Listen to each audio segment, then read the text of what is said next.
எங்களை காண்கிறவைகளாய் ஆண்டவருடைய செவிகள் எங்களுடைய விண்ணப்பங்களுக்கு திறந்தவைகளாய் இருப்பதற்காக உமக்கு நன்றி ராஜா. மட்டுமாய் உம்மை பாடி துதிக்கவும் உம்மை மகிமைப்படுத்தும் நீ தந்த கிருபைக்காய் ஸ்தோத்திர ராஜா. கடந்த நாளிலே தகப்பனை எவ்வளவோ சுகவீனங்கள் பலவீனங்கள் ஏற்பட்ட போதிலும் ஏசப்பா நீங்க எனக்கு நல்ல சுகத்தை தந்தீங்க.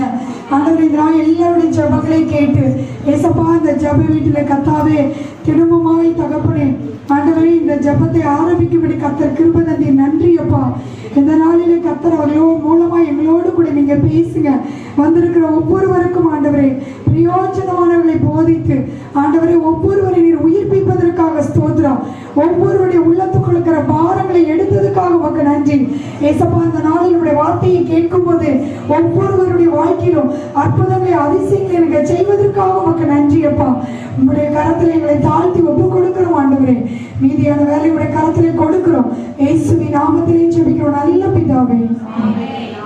பொழுது முதல்ல நான் நினைச்சது சுகவீனத்துக்கு கூட பார்க்கல, ஜெபக்குழு என்னாச்சு, எப்படி இந்த ஜெபக்குழுக்கு போக முடியும் அப்படின்னு சொல்லி யோசிச்சுட்டு சபையார் எல்லாரும் மகளுக்காக ஜெபித்தோம். தனிப்பட்ட முறையா ஜெபம் பண்ணா எல்லா பக்கம் ஊழியத்துக்கு போறா. அதனால இந்த நாள் வந்து முடச்சூர் போகுமே, இந்த 4வது புதன்கிழமை இல்ல 3வது புதன்கிழமை போகுமே அப்படின்னு சொல்லி தாகத்தோட பாரத்தோட இருந்த ஆண்டவர் தாகத்தை தீர்க்கிற தேவன். யாரெல்லாம் தாகமா இருக்கிறார்களோ அவருடைய தாகத்தை ஆண்டவரே தீர்க்கிற தேவனா இருக்கிறார். எங்களுடைய தாகத்தையும் ஆண்டவரே தீர்த்தார். இந்த நல்ல நாளுக்காக இந்த 3வது மாசத்துக்காக ஆண்டவருக்கு நன்றி சொல்லுவோம். மீதி இருக்கிற 9 மாதமும் தடையில்லாதபடி இந்த ஜெபக்குழு நடக்கணும். நீங்க எல்லாரும் நீங்க ஜெபிக்கணும். ஆண்டவர் எவ்வளவு அற்புதம் செய்யறாரு.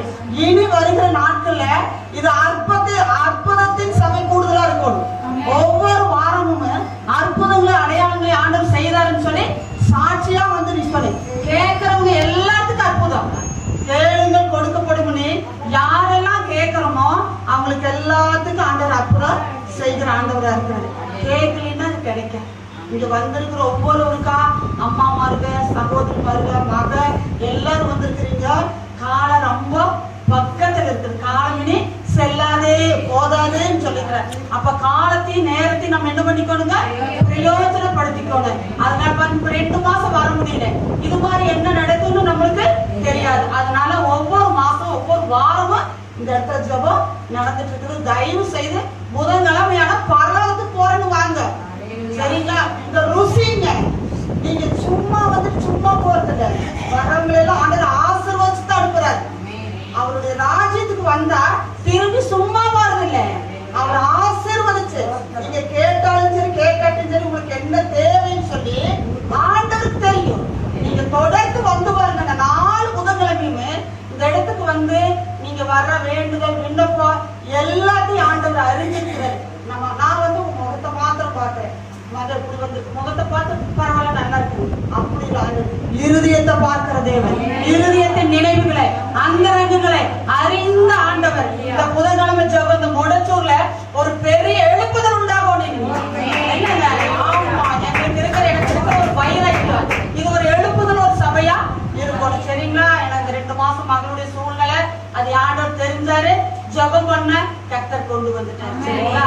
தொடர்ந்து இனி தடையில்லாதபடி மகளிர்ல ஆயுசு நாட்கள் முழுவதும் உயிருள்ள நாளெல்லாம் இந்த இடத்துல ஜெபம் நடக்கணும். அதுக்கடுத்து அவங்க வாய்ஸ் எல்லாம் இருக்கிறாங்க, அதுல நீங்க எல்லாம் இருக்கிறீங்க. யாராவது எடுத்து இந்த சபையை நடத்தும்படியா ஆண்டவர் அனுகிரகம் செய்வார். சரி, சாட்சி சொன்னதுக்காக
என்ன இல்லை?